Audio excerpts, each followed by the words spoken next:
Mr. Speaker, at least 3,500 civilians have been slaughtered in Syria. Today, the Arab League voted to suspend Syria. If the opposition and you were commander-in-chief requested military assistance, covert or smuggling or a no-fly zone, would you authorize either or both? Well, first of all, I think that it's a good thing today that the Arab League suspended Syria.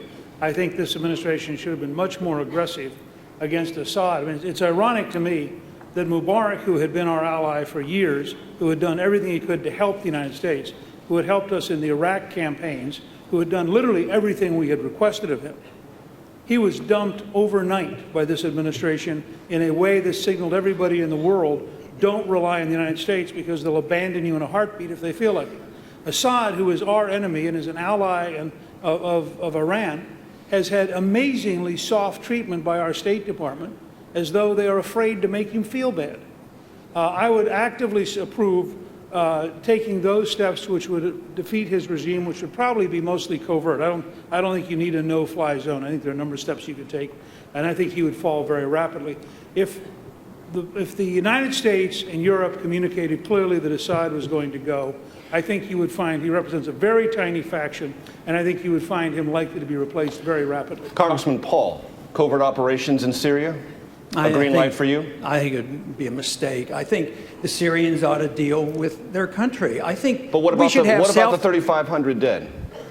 Well, there's been a lot of people killed throughout the world in the last century. You know, the Soviets and the Chinese killed hundreds of millions, but we didn't feel compelled morally to try to stop it. No, it's a tragedy. And it would be nice if they would accept different views. But for us to get in the middle of that and prop up the different dictatorships, this is why we get into this trouble. It's overthrowing dictatorships that we have supported that causes so much of this problem. So to get further involved, you want to have self-determination. We don't need to lose any more troops. You get in there with covert operations, then you have troops involved. Thank you, Congressman. And it's very costly. Thank you, not Congressman. a good idea. Governor Romney,